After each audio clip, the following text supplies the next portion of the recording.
everyone. I just wanted to quickly remind you that I have a contest running on my channel right now. The link to that video is below, and the deadline is Tuesday the 28th. The 28th, sorry.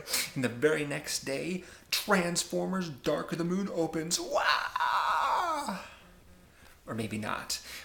This movie is directed by Michael Bay, as most of you I'm sure know, and Michael Bay is a director who I'm not particularly fond of. And I wanted to do a little miniature director series on him, explaining exactly why I think he's so terrible. Mr. Flickinger, I'm sorry, but I'm about to say some not very nice things about the director that you like very much. Let's start with Bad Boys, shall we? Before Michael Bay started making feature films, he was doing music videos and television commercials. As a matter of fact, I'd say the best thing he's ever done is a music video, to which I have a link below to that as well.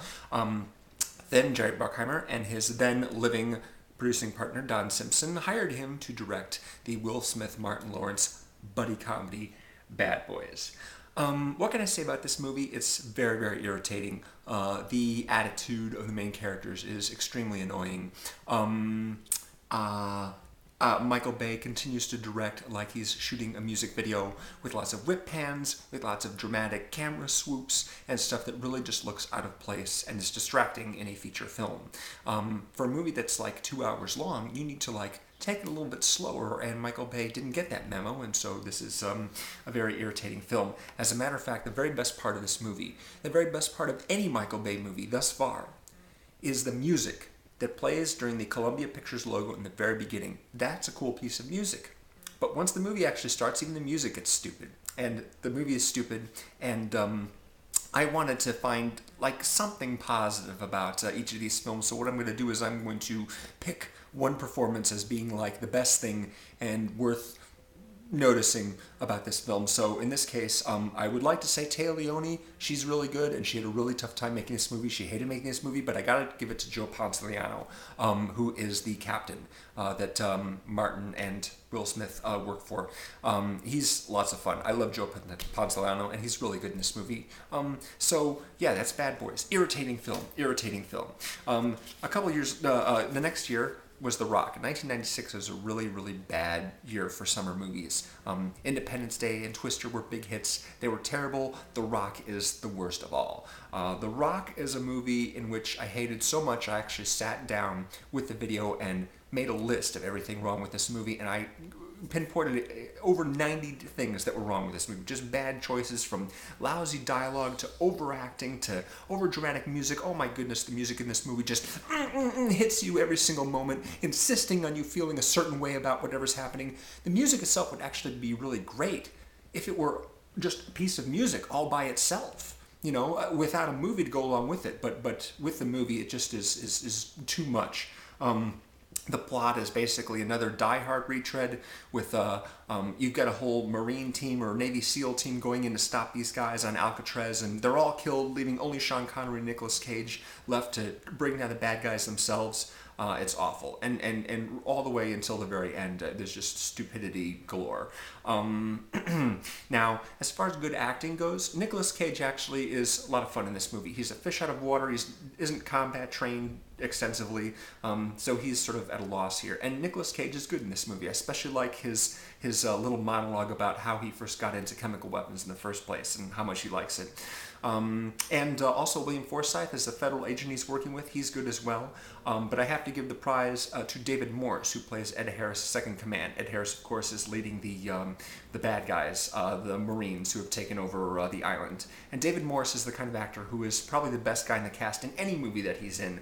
But it's nice to see him, bring a little humanity and subtlety to a film like this, whereas reliable guys like Ed Harris there's just a lot of good character actors in this movie that are just wasted because they have such bad material and because they play it too big. So The Rock, one of the worst movies I've ever seen, ever. Then after that, in 1998, we had Armageddon, one of the two giant space rocks about to destroy the planet movie, the other one being Deep Impact. And although I didn't like Deep Impact all that much, I have to say it's probably a better film than this. However, Armageddon is actually lots of fun. This is probably the most I've ever enjoyed a Michael Bay film. because the premise is so outlandish with the miners, the sea miners basically being recruited by NASA to drill a hole into the asteroid they're going to land on via a couple of extremely tough combat-ready space shuttles, and then blow it up with a nuclear weapon. It's just so extreme. And everything that happens in this movie is pretty extreme, but everything is played with kind of a good sense of humor. You've got a lot of good actors in this movie. Michael Clarke Duncan, Owen Wilson, Ben Affleck's very good in this movie. Steve Buscemi, he's priceless. Peter Stormare.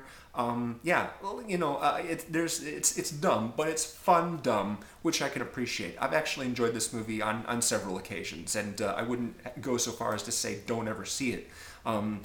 Bruce Willis, not that good. Liv Tyler, terrible, but fun. And I have to say the best person in this movie is Billy Bob Thornton, who's the NASA guy who's running the whole mission. He's the most real out of everyone. And I have to say that despite this, Michael Bay still manages to screw that part up. Billy Bob Thornton has a bum leg, his foot's in a brace, and he really wanted to be an astronaut, but he couldn't because of his leg. And when he tells Bruce Willis about this, Michael Bay has a shot of the brace, but he doesn't shoot tastefully like he should. Instead, he takes the camera and he places it on the ground and he shoots the leg with a wide-angle lens. It's just like, man, don't you know anything at all about subtlety? No, I guess not. So Billy Bob Thornton, yes, good in Armageddon, and generally an enjoyable film. Not so enjoyable, Pearl Harbor, which came out in 2001. This is a movie in which even the best actors are defeated by this film. Alec Baldwin and Ewan Bremer and Tom Sizemore normally are the most magnetic guys in any movie that they're in, the most watchable guys, and they're just boring in this movie. Everything about this movie is dull and uninteresting, and I can't think of a single actor that's good in this movie, so I am going to give Best Performance in Pearl Harbor to this.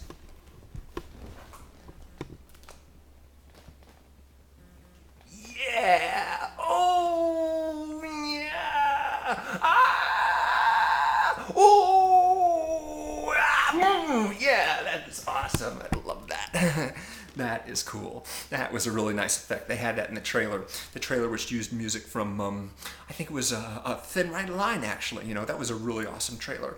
I did not see Pearl Harbor in the theater. The only Michael Bay movies I haven't seen in the theater are the first Bad Boys, the second Transformers movie, and Pearl Harbor, and with good reason, too. I mean, Pearl Harbor is a terrible, terrible movie. It's also lacks a lot of taste, especially when they had the premiere for this movie. They actually had some big premiere party at Pearl Harbor, right above all those dead bodies in the water that have been there since 1941. My goodness, I mean, wow, what can I say? Bad Boys 2. Bad Boys 2 I went to see in the theater. Yeah, more like Bad Boys 1, except more of it. It's like 2.5 hours long. The villain is just like so ridiculously insane that he couldn't possibly be the leader of a drug cartel. He would get killed before anyone would ever let him lead the thing. Peter Stormare is in this one, but not so great. And again, it's just a lot of really sort of stupidly humorous situations, but I have to say Will Smith is actually lots of fun in this movie. He's actually probably the best thing about this movie. He has a couple really good scenes, one of which he's talking with Martin Lawrence about something embarrassing, and their words are being broadcast all over the electronics store that they're sitting in. That's a good one. That's a good moment for him. And also the scene where he and Martin Lawrence are terrorizing his daughter's boyfriend. That's a really crazy scene as well. And you know, I just like Will Smith in general. He's fun, especially when he gets to cut loose every once in a while. But this movie has all kinds of nastiness in him. I mean, at one point, Martin Lawrence takes ecstasy and then starts to nuzzle up to a dead body, a hot female dead body, but a dead body nonetheless. It's kind of a nightmare. In 2005, The Island came out. The Island is probably Michael Bay's best movie so far, by my liking. And the funny thing is, it wasn't actually that big of a hit. That's the really bad thing about Michael Bay, is that he's got such marketing muscle behind his movies and such incredible budgets, and he's got the support of guys like Jerry Bruckheimer and Steven Spielberg backing him up. You know, it's like the guy just can't lose, despite the fact that he's just terrible. He has no sense of subtlety whatsoever. Take like the worst cinematic characteristics of James Cameron, Joel Schumacher, and John Woo combined up in one guy with like the stupidest scripts you can think of, and that's Michael Bay's career. That's pretty much every one of his movies. Now, I like the premise for The Island. Generally like the actors in it. Scarlett Johansson is okay. Ewan McGregor, I like him a lot, especially when he's interacting with the real version of himself. There are two Ewan McGregor characters in this. Sean Bean, he's okay. Hounsou, he's fine. Steve Buscemi takes the crown in here. Steve Buscemi, you know, he's great in Armageddon, and he's great again in this one. And generally, I think that Island is a decent movie. Generally, a decent movie. Kind of ropey CGI, not great action scenes, but then again, you know, I will certainly trade a few action scenes for some decent cinema in a Michael Bay film. In 2007 came the first Transformers movie. And I recently rewatched like the second half of this movie because it was on TV, and I have to say that actually it's not a terrible movie until you get to the end. And once they realize they have to keep the energy cube or whatever it is away from the Decepticons, they decide to hide it in a city. The army is going to transport it to a populated area and hide it there with all kinds of innocent, vulnerable human bystanders. I mean, what are you thinking? The Decepticons arrive, they start knocking the place apart, man. Blowing up cars and smashing buildings. Honestly, what are you thinking? And also, there's a lot of handheld camera work. You know, the one thing about Michael Bay is that he has really benefited from the technology that allows them to combine computer graphics with handheld photography. It's an amazing thing that they're able to do, and he uses it to such horrible extremes. You know, I mean, I want to admire those CGI characters. I love CGI robots. They're so amazing looking real because robots are one of the few CGI things that actually look authentically real, unlike a lot of creatures or CGI people that are in movies. Robots really work well, but unfortunately a lot of it is shot with handheld camera work, which means you can't see anything clearly. Yeah. So the best actor in this movie is Megan Fox. John Turturro, he's a great actor, but he's terrible in these movies. Shia LaBeouf, he's okay. A lot of the other actors just aren't used all that well, or else they're just playing it too broadly or whatever. Megan Fox actually is good in this movie. As much as it pains me to say. Then after that, of course, we have Revenge of the Fallen, the sequel to Transformers, and there are so many problems with this movie. First of all, they couldn't get the script done in time because of the writer's strike in early 2008, so they had to make do with the version that they had, which was a bad idea. They should have just waited and worked on the script and released the movie the following year, but no, they wanted to make their buck, so they had to do it in 2009, which meant that the script that they're using was horrible and didn't make a lot of sense. It had all kinds of stupid stuff happening in it. So who's the best actor in this movie? Well, let me see. There's a scene where Soundwave, who's attached to a satellite, shoots this projectile to the surface of the Earth, and that projectile turns into a panther, which I believe is called Ravage, if I remember right. I used to be obsessed with Transformers in middle school. And then it runs into this secure government facility and vomits up a couple of ball bearings, which tumble down an air vent and fall into this top secret lab, and then the ball bearings turn into little robots, and they combine into this spindly, weird-looking robot that does some stuff down in there. That spindly robot, that's the best part of the whole movie. That right there. Can't say too much about any of the actors. No one is really particularly good. John Turturro is even worse in this movie than he was in the first one. Yeah, not exactly a winner. So only two Michael Bay movies I could really recommend to any degree are The Island and Armageddon. But I'll tell you one thing right now. I'm going to make a prediction, kind of a bold prediction. I'm going to make it anyway. I predict that the new Transformers movie, Dark of the Moon, will end up being Michael Bay's best film so far. And there's a couple reasons for this. Number one, he's learned his lesson with Revenge of the Fallen. Get the script right. And the script is written by Aaron Kruger, who's a writer I like quite a bit. He wrote Arlington Road, he wrote Skeleton Key, and he did Scream 3, which is a Scream movie that I actually like quite a bit. He's good with clever stuff. I just like him. I think he's a good writer. The other thing is Michael Bay's shooting in 3D, so he's conscious of how to shoot 3D so that it works well on the big screen for an audience, which means he isn't doing all the rapid cutting and probably cutting down a lot on the handheld camera work. As long as he holds those shots a little bit longer and doesn't make everything all frantic and everything like that, it could be good. It could be really good. Of course, there's always a possibility that stupid, supposedly funny situations crop up that sour me on pretty much any Michael Bay movie, but fingers crossed, it'll actually be decent, and I'm going to see it when it opens. Now, as far as acting goes, I'm going to make another prediction and say that the best guy in this movie is going to end up being Tyrese Gibson. Tyrese Gibson is on the military squad that Josh Duhamel leads, the ones that fight the Decepticons alongside the Autobots in each of the Transformers movies.